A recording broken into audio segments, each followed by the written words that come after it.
जय हिंद सभी को। स्वागत है आपका अपने चैनल तैयारी तक पे। इस वीडियो में अपन देखेंगे मगध राज्य का उत्कर्ष, यानी अपने हिस्ट्री को अपन 3 भागों में बांटी हुई है, प्राचीन भारत, मध्यकालीन और आधुनिक। और प्राचीन में किससे ज़्यादा क्वेश्चन पूछे जाते हैं तो देखो बौद्ध और जैन मैंने पहले से करवा दिया इजी तरीके से। और अब दूसरा जो पार्ट है इसमें पूछा जाता है वो मगध वाला, और वो एकदम सही एकदम आसान तरीके से आपको करवाने वाला हूँ। जिस टॉपिक में 4 लाइन है तो 4 इंपॉर्टेंट है, ज़्यादा नहीं पढ़नी है। तो ये वीडियो आप लास्ट तक ज़रूर देखना। अगर ये अच्छा नहीं लगे तो फिर कभी मत देखना चाहिए। तो वीडियो में बने रहना और जिस तरीके से मैं बता रहा हूँ उसी तरीके से आपको पढ़ना और रिवाइज करना और ज़्यादा से ज़्यादा प्रीवियस ईयर क्वेश्चंस लगाने टॉपिक वाइज। और क्योंकि अब आपके पास ज़्यादा टाइम नहीं है तो आपको स्मार्ट स्टडी करनी पड़ेगी। तो अपन शुरू कर दें, ज़्यादा टाइम नहीं करेंगे। तो मगध पर सबसे पहले शासन किया था तो वो किया था हर्यक वंश ने। हर्यक के बाद में आए नागवंश, नाग के बाद नंद और नंद के बाद में मौर्य। तो सबसे ज़्यादा क्वेश्चन यानी पहला क्वेश्चन तो यहीं से पूछा जाता है कि मगध पर सबसे पहले किसने शासन किया तो हर्यक वंश ने। हर्यक वंश के बाद में कौन आया? नाग। नाग के बाद कौन आया? नंद। और नंद के बाद मौर्य। तो इस हिसाब से तो 4 वंश तो ये पढ़ेंगे अपन। और इसमें पहला कौन सा है? हर्यक वंश। तो हर्यक वंश ने मगध पर शासन कब से कब तक किया तो 544 से लेकर 412 ईसा पूर्वी तक मगध पर हर्यक वंश का शासन रहा। अब है हर्यक वंश। हर्यक वंश में अपन कितने लोगों को पढ़ेंगे? 4 लोगों को पढ़ेंगे। किस किस को? तो देखो बिंबिसार, अज्ञातशत्रु, उदयन और नागदशक। तो आप ऐसे भी ध्यान रख सकते हो 52 के हिसाब से। देखो हरियन में 52 यानी बी का मतलब बिंबिसार। यानी हर्यक वंश का संस्थापक कौन हुआ? बिंबिसार। पहला शासक कौन हुआ? बिंबिसार। अंतिम है नागदशक। अब आपसे पूछे कि हर्यक वंश का अंतिम शासक कौन था? नागदशक। हो गई। चारों को अपन बारी बारी से पढ़ेंगे। तो अब पहला कौन है इसमें? तो पहला है बिंबिसार अपने पास। अब बिंबिसार के बारे में जितने भी क्वेश्चन बनते हैं सारे के सारे मैंने शॉर्ट तरीके से लिख दिए। अब आराम से इनको देखते रहना। आपने अगर नहीं पढ़ा है तो अब छोटे छोटे टुकड़ों में इन्हें पॉइंटों में आप अपने नोट्स में लिख भी सकते हो। अब आता है बिंबिसार। 544 से लेकर 412 ईसा पूर्वी तक तो हर्यक वंश का शासन रहता है। उसमें पहला ही कौन है? बिंबिसार। बिंबिसार कब से कब तक रहता है तो 544 ईसा पूर्वी से लेकर 493 ईसा पूर्वी तक मगध पर इसने शासन किया। और ये हर्यक वंश का पहला शासक था। तो पहला है वो संस्थापक होता है। तो हर्यक वंश का संस्थापक कौन था? बिंबिसार। और ये मगध की गद्दी पर 544 ईसा पूर्वी को बैठा था। इस वंश का प्रथम शासक यानी हर्यक वंश का प्रथम शासक कौन था? बिंबिसार था। राजधानी, अब आपसे पूछे कि हर्यक वंश की राजधानी कौन सी थी? राजगृह।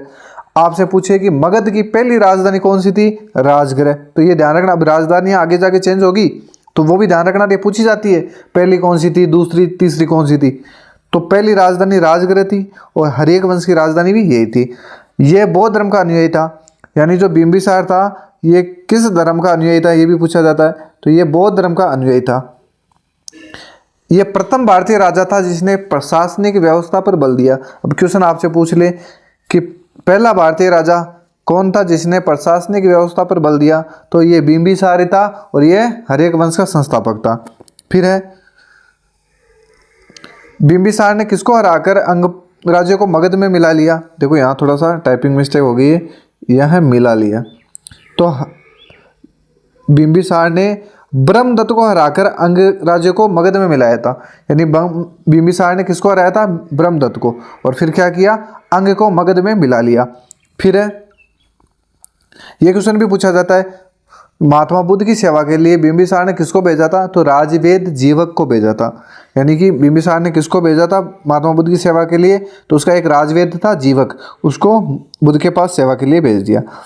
फिर है बिंबिसार ने वैवाहिक संबंध स्थापित करके अपने साम्राज्य का विस्तार किया। तो बिंबिसार की पत्नियों के बारे में जरूर पूछा जाता है कौन कौन थी। तो एक कौशल का नरेश था प्रसेनजित, उसकी बहन थी महाकौशला।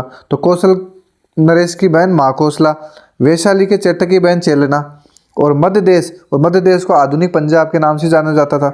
मध्य देश की राजकुमारी थी क्षेमा, जिसे खेमा भी कहा जाता है। और ये बाद में बौद्ध भिक्षुणी बनी। तो ये भी पूछा जा सकता है आपसे कि बिंबिसार की कौन सी पत्नी बौद्ध भिक्षुणी बनी थी तो वह मध्य देश की राजकुमारी थी खेमा। वो बाद में बौद्ध धर्म यानी महात्मा बुद्ध यानी की शिष्या बन गई थी। फिर है हत्या। यह क्वेश्चन भी काफ़ी बार पूछा गया कि बिंबिसार की हत्या किसने की तो देखो अपने हर्यक वंश वाले ये था 52। यानी बिंबिसार, अज्ञातशत्रु, उदयन और नागदशक। तो बिंबिसार की हत्या किसने की? अज्ञातशत्रु ने। और अज्ञातशत्रु की हत्या किसने की? उदयन ने। तो ये क्वेश्चन भी पूछा जाता है कि स्वयं भी यह काम किया और स्वयं भी उसी घटना का शिकार हो गया, तो इस तरीके से पूछा जाता है। तो बिंबिसार की हत्या किसने की? अज्ञातशत्रु ने। बस यहाँ तक बिंबिसार कंप्लीट हो गया। अब बिंबिसार से पूछा जाएगा, उससे ज़्यादा नहीं पूछा जा सकता। फिर है अज्ञातशत्रु। तो 544 से 493 तक तो रहता है बिंबिसार, और दूसरा नंबर पे आ जाता है फिर अज्ञातशत्रु। ये 453 ईसा पूर्व से लेकर 461 ईसा पूर्व तक मगध पर बैठा रहता है हर्यक वंश का शासक बन के। अब पूछा जाता है इसमें कि अज्ञातशत्रु ने अपने पिता बिंबिसार की हत्या करके 493 ईसा पूर्व में मगध की गद्दी पर बैठा। बिल्कुल, ये हर्यक वंश का दूसरा शासक था। अज्ञातशत्रु का उपनाम ये भी पूछा जाता है, पूछा गया है, इसका उपनाम था कुणिक। फिर मगध का शासक बनने से पहले ये कहाँ का गवर्नर था? तो अज्ञातशत्रु मगध का शासक बना, उससे पहले ये अंग का गवर्नर था। और अंग को मगध में किसने मिलाया था? तो इसके पापा ने मिलाया था, बिंबिसार ने। किसको हराकर? ब्रह्मदूत को। फिर अज्ञातशत्रु ने कितने वर्षों तक मगध पर शासन किया? और ये क्वेश्चन पूछा हुआ है, और ये आप इनमें से घटा के भी देख सकते हो। तो 32 वर्षों तक। प्रथम बौद्ध संगति, और मैंने ये बौद्ध संगतियाँ भी बताई हुई मेरी RVPK के हिसाब से, जिसने नहीं देखा मैं भी बता देता हूँ, MSTV 1 के। देखो, ये तो स्थान है बौद्ध संगतियों का, ये अध्यक्ष है और ये शासनकाल है। तो प्रथम बौद्ध संगति का आयोजन राजगृह में किसके शासनकाल में हुआ? अज्ञातशत्रु में। दूसरी में कालाशोक, तीसरी अशोक और चौथी कनिष्क।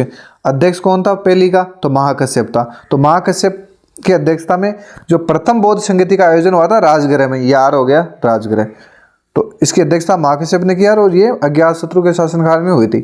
फिर महावीर स्वामी, यानी कि जब प्रथम बौद्ध संगति हुई थी 483 ईस्वी में, उसी समय महात्मा बुद्ध की मृत्यु हुई थी। तो ये भी ध्यान रखना कि महात्मा बुद्ध और महावीर स्वामी की मृत्यु किसके शासनकाल में हुई? तो अज्ञातशत्रु के शासनकाल में हुई। तो इतने पॉइंट आपने देख लिए, तो ये आप इनको ढंग से देख लेना, एक बार लिख भी लेना या स्क्रीनशॉट ले लेना। फिर अज्ञातशत्रु की हत्या किसने की भाई? तो अज्ञातशत्रु की हत्या भी उसके बेटे ने की, यानी अज्ञातशत्रु ने खुद के पिता की हत्या करके गद्दी पर बैठा था और उसकी हत्या कर दी उसके बेटे उदयन ने। तो उदयन भी अपने पिता की हत्या करके मगध की गद्दी पर बैठा। तो पहला है, अब इसमें 4 ही पॉइंट काम किया आपको। तो उदयन 461 से 445 ईसा पूर्व तक मगध पर हर्यक वंश का शासक बनकर रहता है, और उदयन अपने पिता अज्ञातशत्रु को मारकर मगध की गद्दी पर बैठता है। और सबसे ज़्यादा इंपॉर्टेंट है, तो इसमें ध्यान रखना 2 ही पॉइंट है कि यानी पाटलिग्राम या पाटलिपुत्र नगर की स्थापना किसने की? उदयन ने की। और राजधानी किससे बनाई? इसे बनाई। तो हर्यक वंश की या मगध की पहली राजधानी कौन सी थी? तो ये ध्यान रखना राजगृह। दूसरी राजधानी पाटलिपुत्र। यानी अब 2 हिसाब से ध्यान रखना RP के हिसाब से, यानी पहली राजगृह, दूसरी पाटलिपुत्र। पाटलिपुत्र किसने बनवाई? तो उदयन ने बनवाई थी, ये नगर स्थापना कर। उदयन के बाद उसका पुत्र नागदशक हर्यक वंश का शासक बना। अब ये भी पूछा जाता है कि उदयन के बाद में शासक कौन बना? तो वो नागदशक बना। फिर है नागदशक। अब नागदशक में ज़्यादा कुछ ही नहीं देखना, आपको इतना देखना है कि उदयन का तो बेटा था और हर्यक वंश का चौथा शासक था, यानी अंतिम शासक था। 4 ही तो पढ़ने अपन को, BAUN बाउन। तो उदयन का बेटा था और हर्यक वंश का अंतिम शासक। अब यहाँ से आपसे क्वेश्चन पूछा जा सकता है कि हर्यक वंश का अंतिम शासक कौन था? नागदशक था। और हर्यक वंश के बाद कौन सा वंश आया? ये भी पूछा जा सकता है। तो ये 2 ही पॉइंट इसमें इंपॉर्टेंट है। अब तो वापस क्लियर कर देता हूँ मैं। हर्यक वंश में 4 शासक थे, 52।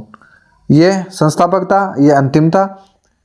इसने राजधानी राजगृह को बनाई और इसने फिर क्या कर दिया? पाटलिपुत्र को बना के दूसरी राजधानी बना दी। तो इस हिसाब से ध्यान रखना। तो अब आता है कौन सा? शिशुनाग, जिसे नागवंश भी बोला जाता है। नागवंश। अब नागवंश कब से कब तक रहता है?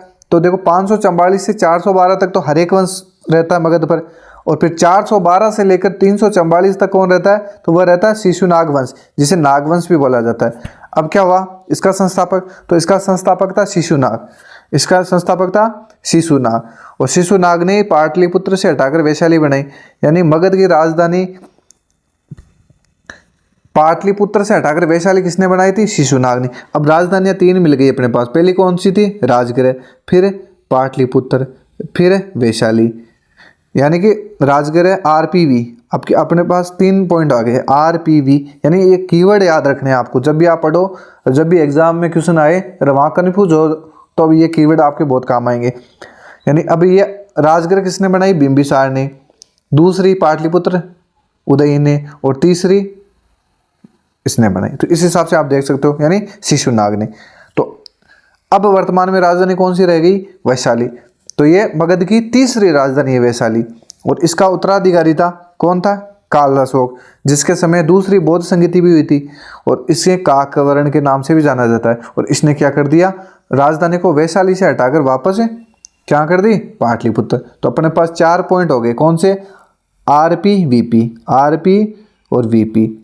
अब ये मगध की चौथी राजधानी कौन सी हो गई? वापस पाटलिपुत्र। अब आपसे राजधानियों के बारे में क्वेश्चन पूछा जा सकता है कि मगध की पहली राजधानी कौन सी थी? राजगृह, और वही हर्यक वंश की राजधानी थी। किसने बनाई? तो आप बता सकते हो बिंबिसार ने। फिर दूसरी पाटलिपुत्र किसने बनाई? पाटलिपुत्र जिसने नगर बसाया था, किसने? उदय ने। तो दूसरी नंबर की राजधानी होगी। तीसरी राजधानी कौन सी थी? वैशाली। वैशाली किसने बनाई? तो वैशाली शिशुनाग ने बनाई, और शिशुनाग नागवंश का संस्थापक था। फिर वापस वैशाली से हटाकर पाटलिपुत्र किसने करी?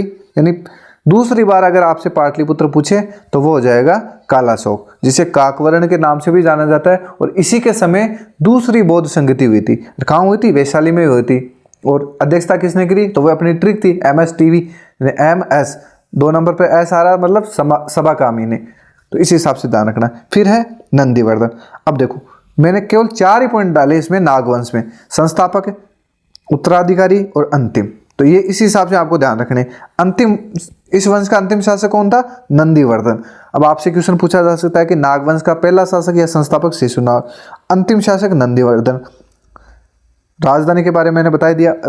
शिशुनाग का उत्तराधिकारी कौन था? कालाशोक, जिसे काकवर्ण भी कहा जाता है। और इसने जो भी काम किया वो सारा मैंने आपने बता दिया है। तो ये 4 ही लाइनें इसमें महत्वपूर्ण है। फिर अब देखो अपन ने पढ़ा था कि देखो सबसे पहले मगध पर हर्यक वंश आया, हर्यक के बाद में नाग आया, नाग के बाद में नंद आया, नंद के बाद में मौर्य आए, यानी HNNM। तो इस हिसाब से ध्यान रखना है। तो अब अपन 2 पढ़ चुके हैं, तो तीसरा अपने पास कौन सा? नंदवंश। नंदवंश कब से कब तक रहेगा? तो 344 ईसा पूर्वी से लेकर 322 ईसा पूर्वी तक ये मगध पर रहेगा। तो नंदवंश में पहला कौन आता है? तो महापद्य नंद। और ये कब से कब तक रहता? तो 344 से लेकर 326 तक। ये ईसा पूर्वी, ये आपको बस लॉजिकली थोड़ा सा ध्यान रखना, बाकी इनको पढ़ते टाइम 344 326 ही पढ़ना। फिर है नंदवंश का पहला शासक कौन है? तो महापद्य नंद। तो इसमें आपको पॉइंट दिखा हुआ है कि नंदवंश का संस्थापक कौन है? महापद्य नंद। ये सिकंदर का समकालीन था। मैंने एकदम शॉर्ट तरीके से बताया, इन लंबी लंबी लाइनें नहीं लिखनी, आपको कीवर्ड पकड़ने कि सिकंदर का समकालीन कौन था? महापद्य नंद। और नंदवंश का संस्थापक कौन था? तो ये महापद्य नंद।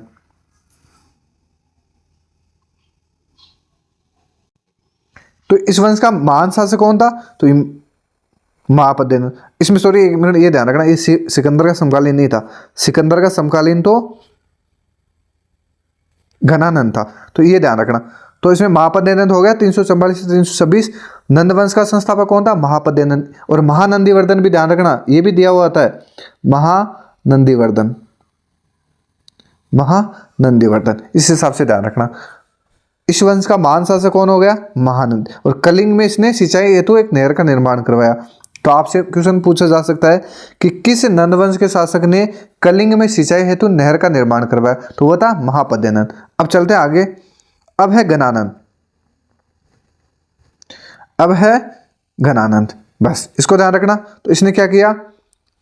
326 से 322 तक ये रहता है। देखो 344 से लेकर 326 वो रह लिया, 326 से 322 तक ये रहेगा। इसके समय क्या हुआ? यूनान का शासक था सिकंदर। आपने नाम सुना है और ये क्वेश्चन काफी बार पूछा है कि सिकंदर ने कब आक्रमण किया, किसके समय किया। तो इस हिसाब से तो यूनान का शासक था सिकंदर। इसने 326 ईसा पूर्वी को भारत पर आक्रमण किया। तो एक क्वेश्चन तो ये हो गया। दूसरा क्वेश्चन पूछा जाता है इसमें, सिकंदर का समकालीन कौन था? तो नंदवंश का शासक घनानंद था। फिर है नंदवंश का अंतिम शासक। अब देखो MG के हिसाब से ध्यान रखना है। M का मतलब महापद्य नंद, G का मतलब घनानंद। ये नंदवंश का अंतिम शासक। अब आपसे क्वेश्चन करें कि नंदवंश का पहला शासक कौन था? नंदीवर्धन, जिसे महापद्य नंद के नाम से भी जाना जाता है। फिर अंतिम शासक कौन था? तो वह घनानंद था।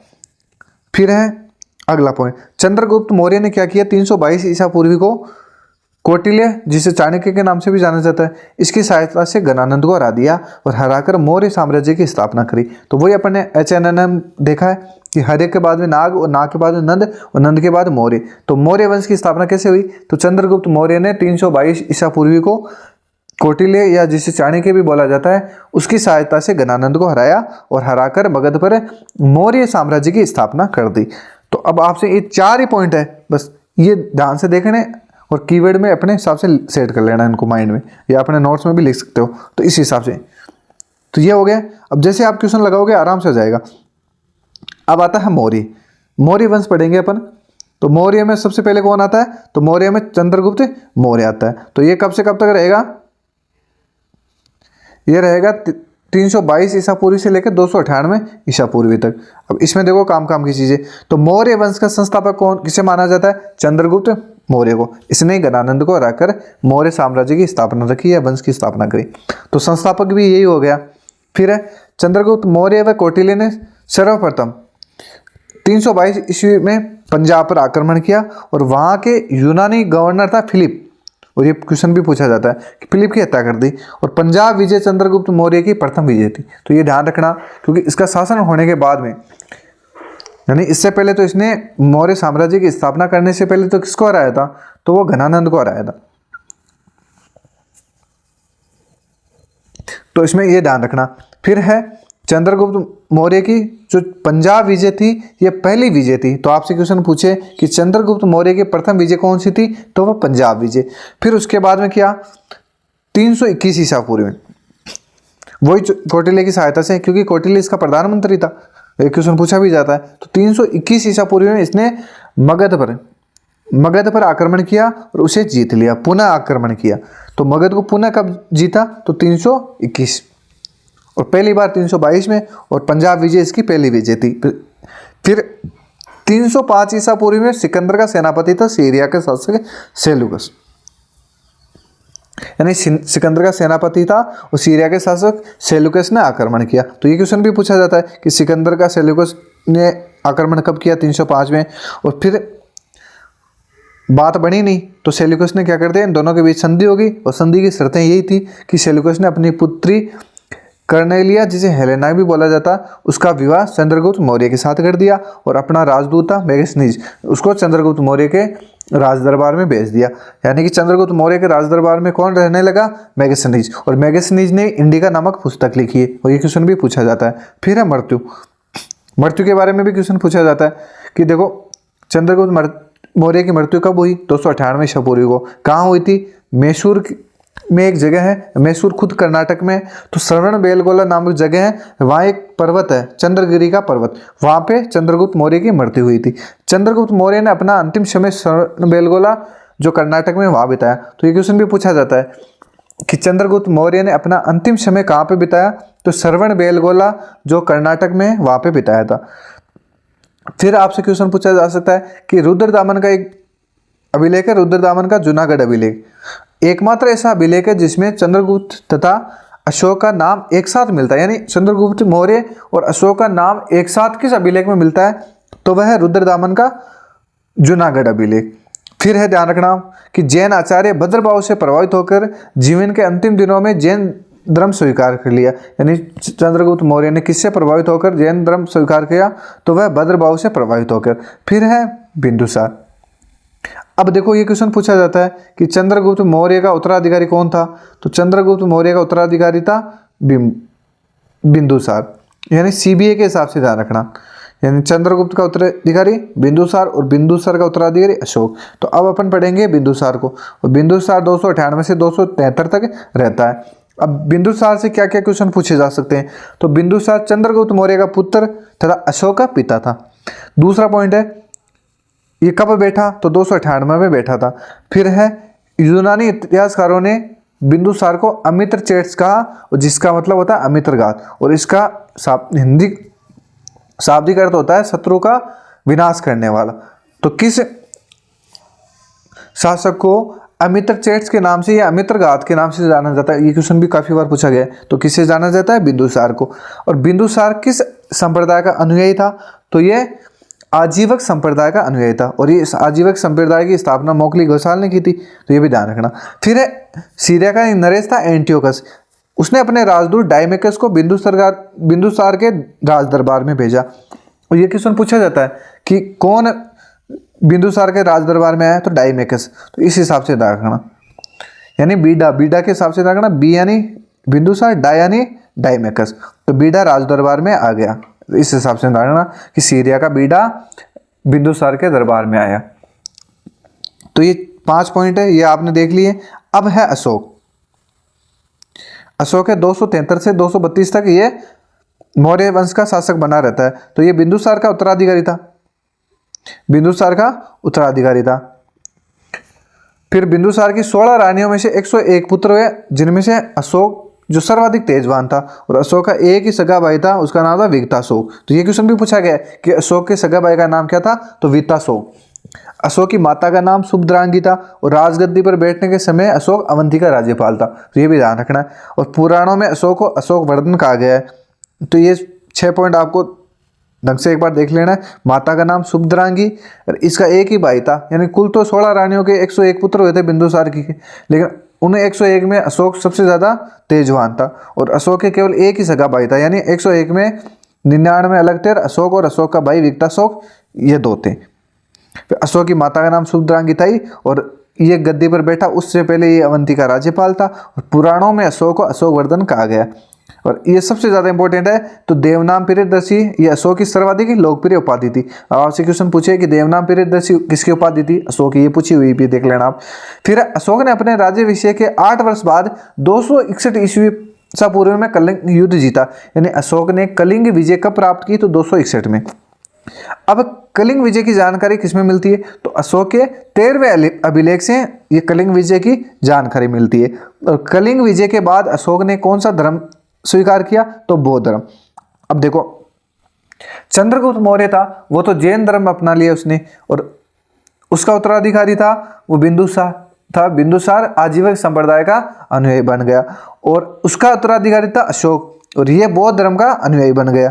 तो बौद्ध धर्म की दीक्षा किससे ली इसने, तो उपगुप्त से ली थी। और ये क्वेश्चन याद आ गया, मैंने वीडियो पहले डाल दिया है ये वाला, जो एमसीक्यू जो प्रीवियस ईयर क्वेश्चन के नाम से, तो वहां देख लेना आप किस तरीके से क्वेश्चन पूछे जाते हैं। फिर है देखो बीडा, यानी बिंदुसार के टाइम में तो कौन आया, डायमेकस। और इसके राज दरबार में कौन आया, ये पूछे जाते हैं। तो इसके राज दरबार में आया था मिस्र का राजा था टोलेमी II। उसने अपने राजदूत डियोनिसियस को पाटलिपुत्र में अशोक के राज दरबार में भेज दिया। तो ये भी ध्यान रखना, बीडा एडी ऐसे हिसाब से अपने हिसाब से सेट कर लेना इसको, कि जो अशोक के दरबार में तो आया था डायनिसियस और बिंदुसार के दरबार में आया था डायमेकस। और भारत में शिलालेखों का प्रचलन सबसे पहले किसने किया, तो अशोक ने किया। तो ये भी ध्यान रखना।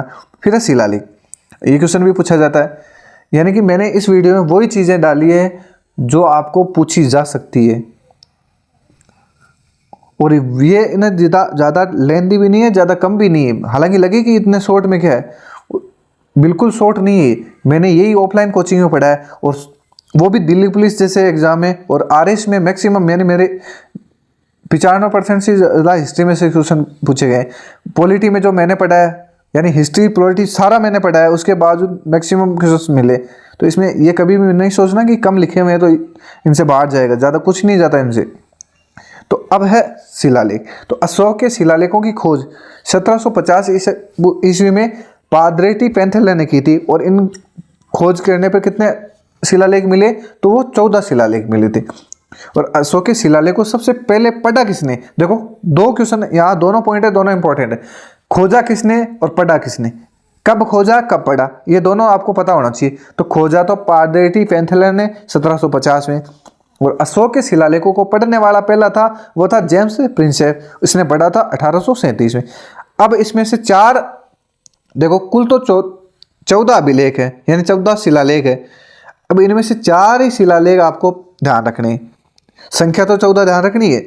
अब पहले शिलालेख में क्या मिलता है, तो पहले शिलालेख में पशु बलि की निंदा की गई। तो आपसे क्वेश्चन करे कोई कि अशोक के किस शिलालेख में पशु बलि की निंदा की गई है या उसकी जानकारी मिलती है, तो पहला शिलालेख है। फिर उसके बाद में 7वां, सातवां शिलालेख क्या है? तो अशोक का सबसे लंबा शिलालेख कौन सा है? तो वह है सातवां। फिर है आठवां। तो आठवें में क्या है? अशोक की तीर्थ यात्राओं का उल्लेख कौन से शिलालेख में है? आठवें में। फिर 13वां, कलिंग युद्ध की जानकारी किसमें मिलती है? 13वें में मिलती है। और उसके बाद ही अशोक ने उपगुप्त से शिक्षा या दीक्षा लेकर बौद्ध धर्म स्वीकार किया। तो ये क्वेश्चन भी पूछा गया है कि हृदय परिवर्तन की जानकारी किसमें मिलती है? तो हृदय परिवर्तन हुआ तभी तो उसने बौद्ध धर्म स्वीकार किया था, यानी युद्ध को छोड़ दिया था, भाई लड़ाई दंगे नहीं करूंगा, तो लड़ाई दंगे छोड़ेगा मतलब हृदय परिवर्तन हुआ। तो ये मिला है 13वें शिलालेख में। तो ये 14 शिलालेख है, उसमें से आपको ध्यान रखने 4 शिलालेख कि किस किस में क्या विशेषताएं। फिर एक है कौशाम्बी का अभिलेख। कौशाम्बी का अभिलेख है, इसे रानी का अभिलेख कहा जाता है। तो ये भी ध्यान रखना है कि अशोक के किस अभिलेख को रानी के अभिलेख कहा जाता है? तो कौशाम्बी अभिलेख। अब पूछा जा सकता है कि अशोक का सबसे छोटा स्तंभलेख कौन सा है? तो वह है रुमिदेय का स्तंभलेख। इस अशोक का सबसे छोटा स्तंभलेख है। फिर है अगला, अशोक बिंदुसार के समय तक्षशिला व उज्जैन का वायसराय था। यानी अशोक बिंदुसार के समय कहाँ का वायसराय था? तो ये तक्षशिला व उज्जैन का वायसराय था। फिर अशोक ने किन किन नगरों की स्थापना की? ये इंपॉर्टेंट है, ध्यान रख लेना। अशोक ने श्रीनगर व ललित पाटन नामक 2 नगरों की स्थापना करी थी। क्वेश्चन को ढंग से देख लेना एक बार। अशोक ने श्रीनगर व ललित पाटन नामक 2 नगरों की स्थापना की। अभी मैं हिस्ट्री पढ़ाऊंगा, इतनी गजब पढ़ा सकता हूँ, लेकिन थोड़ा सा रेस्पॉन्स इतना मिल नहीं रहा, इसलिए मैं ज़्यादा वीडियो नहीं बनाता। नहीं तो जैसे ही आप देखोगे ना, ये जो टॉपिक मैंने करवा दिया, जब भी आप इनमें अगर एक क्वेश्चन आएगा तो कंफर्म है कि मेरे वीडियो से जरूर आएगा। फिर है अंतिम मौर्य शासक कौन था? तो वृद्धरथ। अब अंतिम मौर्य शासक ये भी ध्यान रखना है और ये भी ध्यान रखना, दोनों को ध्यान रखना। हालांकि मैंने सारी चीजें वही दी, ये इसमें जो इंपॉर्टेंट है। अब मौर्य, अब मैंने आपको देखो इस तरीके से बताया था। अब मैं एक बार छोटा सा रिवीजन करा देता हूँ आपको कि देखो, मगध मैंने बताया, मगध पे कितने थे? हर्यक थे, नाग था, नंद था और मौर्य। अब देखो हर्यक में कौन थे? तो आपको इसी तरीके से रिवीजन करना, बाउन थे, बाउन, BAUN। नाग में कौन था भाई? नाग में कौन था?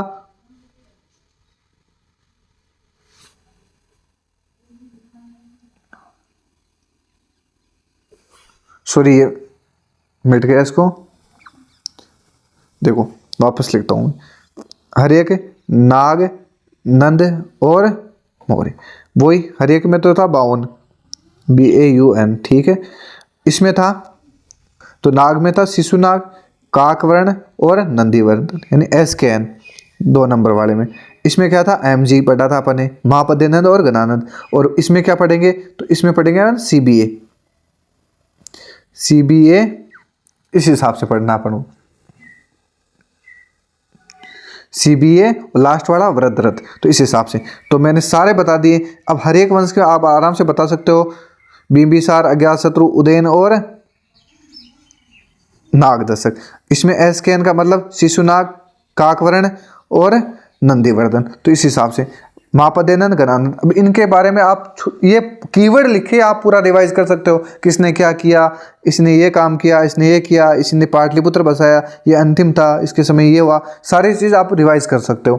तो ये देने के बाद में अगर वीडियो नहीं देखा तो मैं डिस्क्रिप्शन में लिंक दे दूंगा, वहाँ जाके आप एक बार प्रैक्टिस जरूर करना। लेकिन ये पहले ये वीडियो देखना, उसके बाद में वहाँ से कुछ क्वेश्चन जो इनमें से छूटे, जिनका मान लो कोई ज़्यादा रोल नहीं है, जो डिटेल स्टडी में नहीं आते हैं, उसको एक्स्ट्रा क्वेश्चंस पूछे जाते हैं, या उनके जो फिक्स है वो क्वेश्चन नेक्स्ट बार पूछा जाएगा तो सेम टू सेम आएगा, लेकिन इनमें क्या इर्द गिर्द पूछे जा सकते हैं। तो इसलिए मैंने वो पॉइंट नहीं डाले, तो वो मैंने ऑब्जेक्टिव भी दे दिया कि यहाँ से नहीं तो वहाँ से जरूर मिलेगा, मतलब मेरे वीडियो में क्वेश्चन जरूर बनेंगे, ये याद रखना मेरा। तो मिलते हैं अपन नेक्स्ट वीडियो में, और वीडियो अच्छा लगे तो लाइक ज़रूर करना और कमेंट करके भी बताना, जिससे मैं कंटिन्यू वीडियो बना सकूँ आपको, और ये सारी चीज़ें आपको अच्छी लगेगी। और देखना ये तैयारी करने में, जैसे आप लुसेंट पढ़ोगे समझ में नहीं आएगा क्या लिखा हुआ है, नहीं तो ना याद कर पाओगे। और ज़्यादा बड़ी बुक्स ऐसे नहीं पढ़ सकते, आपके पास टाइम नहीं है, और लुसेंट से ज़्यादा कोई शॉर्ट नहीं है, लेकिन उससे भी ज़्यादा अच्छी लैंग्वेज में और उससे भी ज़्यादा शॉर्ट करा है मैंने। तो ये मेरे अगर ऑफलाइन स्टूडेंट है वो तो भली बात ही जानते हैं, क्योंकि मैंने उनको कम समय में बहुत कुछ दिया है इसमें। तो वो भी अपनी प्रतिक्रिया जरूर दे, नेगेटिव या पॉजिटिव दोनों प्रतिक्रिया जरूर दे। और मिलते हैं अपन अगले वीडियो में।